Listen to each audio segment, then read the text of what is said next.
Welcome to the Tesla Economist. Please hit the thumbs up and remember to subscribe. You can also follow me on Twitter and talk to me on Patreon.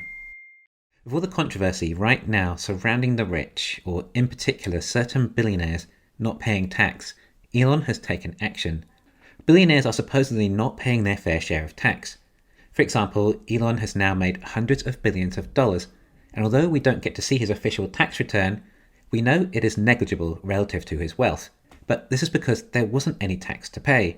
Elon does not pay much in the way of income tax, as he doesn't take a salary from Tesla. This is entrepreneur mentality: take as little out of the company as possible so it can grow, and he receives bonuses and stock-based compensation with options. Elon is only subjected to tax when he sells his stocks from the capital gains achieved at that stage.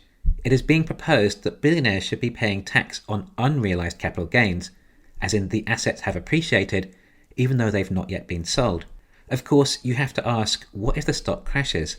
For example, say if you pay tax on $100 billion of unrealized capital gains, and then the market crashes and you lose $50 billion. Is the government going to reimburse you? Highly doubtful, wherein one of the major flaws lies. The amount the government would receive in tax would still be inconsequential, especially when you compare it to the national debt. But also, this is disincentivizing entrepreneurs, which is the biggest impact on the economy. I'm of the opinion that a good economy should do everything it can to incentivize entrepreneurs and startups, as these are the individuals that have the most impact on the world, compared to the government receiving a few extra $1 billion in tax. Look how the likes of Steve Jobs, Larry Page, and Elon Musk have reshaped the world, compared to whatever the government did the last time they spent a few $1 billion. What had the most impact? This is how I see the world: encourage innovation in every capacity possible. Elon selling his shares will also be a big indicator of how the market will react if unrealized capital gains tax was a thing. It will likely wipe trillions from the market, due to other CEOs having to sell their stock to cover the tax. Is tens of billions of tax worth the market suffering trillions? Anyway, Elon prides himself, and Tesla, on being the good guys. He doesn't want to be associated with the cliché mold of the billionaire robber barons. He doesn't own a super yacht, and his current residency is worth less than all of ours. So now Elon has put it to a vote. He's asked Twitter to decide whether he should sell 10% of his shares and pay the capital gains tax, and Elon says he will abide by the results. Or was that abide done? This is approximately $25 billion of Tesla stock that Elon will be subjected to capital gains tax on, which I believe is 20%. So approximately $5 billion will go in the form of tax, leaving Elon with $20 billion of cash. What would Elon do with the rest of the money?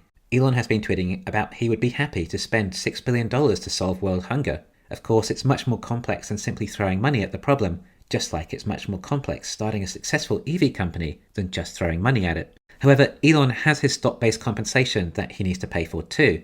I believe he has about 23 million shares in call options, with strike prices of around $6, which means the difference between the strike price and the market price is currently well in excess of $1,000. And will be subjected to tax on the difference when he exercises these options. Employee options are different from market options. If you exercise them, you have to pay tax, and at an income tax rate. I believe 37% will go to the US federal government, and another 13% would have gone to California, although Elon has now moved to Texas, which has a lower tax rate at around 6%. Anyway, this will be a tax bill of something close to $10 billion. Currently, Elon borrows money to live on. He gave up a large portion of his shares as collateral to the banks, so he can borrow on that. I believe he's currently borrowed over $100 million. He could also borrow more to exercise these options and pay the associated tax, but that would be a significant amount of debt, which may cause unnecessary stress on top of the stress he already has. But yes, it can be argued that borrowing money on your shares is potentially a way for billionaires to avoid paying taxes. Instead, they can pay a small amount of interest on a loan rather than selling shares and paying capital gains tax.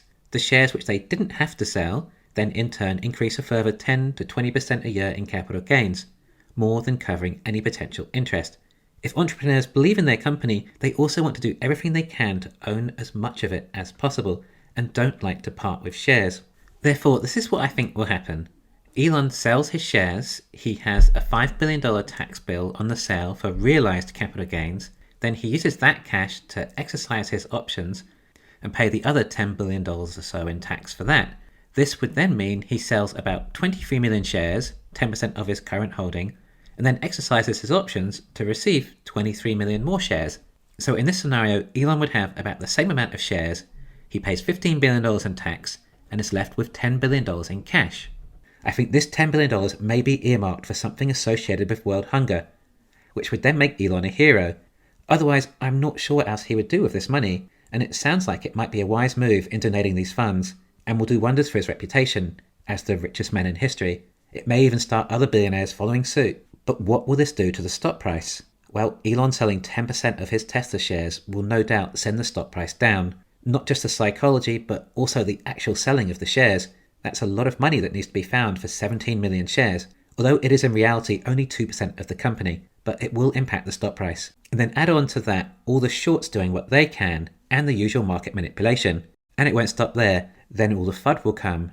I think we may see a dip. They could push hard. I don't know how far, but this is serious headline news. It may be possible it could dip below $1,000. It could even be hard to find the bottom. I've seen much stranger things happen with Tesla in the past, but you never can tell, and you never know when.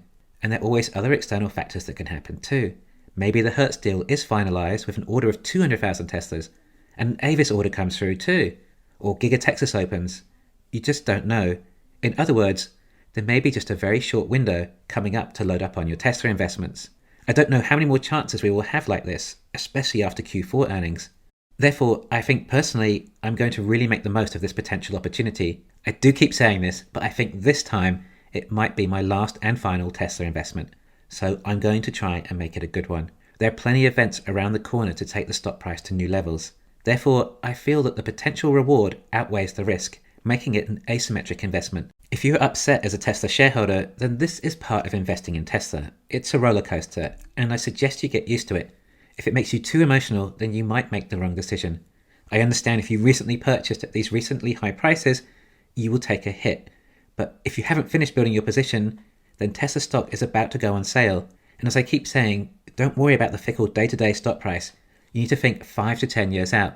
And this channel is designed for those of you with long-term thinking. You never know how many more chances we get of a dip. It looks like we have one coming. I actually just put together my latest Leaps investment strategy and was looking forward to showing you all. It might work well with what could happen to the stock price.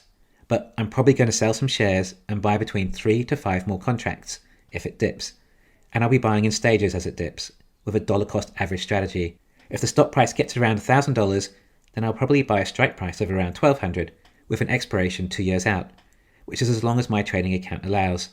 If I could buy longer, I would probably also look at 3 years out, perhaps with a slightly higher strike price, depending on the prices. But if you're not familiar with options or leaps, then be aware of the potential downside or risks of the fact you can lose everything you invest. And by all means, there is nothing wrong with just buying shares instead, which may be more suitable to the majority of you even. As things may happen fast, it might be better if I announce what I do on Twitter, as it's more real time than having to make a video. So if you're interested, be sure to follow me on Twitter. I was not expecting to see another dip. I wasn't sure how one could really come about, but at the same time, there's always something, and it's often related to Elon Musk on Twitter. Of course, this is not investment advice. I'm just someone who is doing everything in my ability to accumulate as many shares in Tesla as I can, and sharing with you what I'm doing. But please let me know your thoughts in the comments below. Thanks for listening. Please hit the thumbs up and subscribe. You can follow me on Twitter and talk to me on Patreon.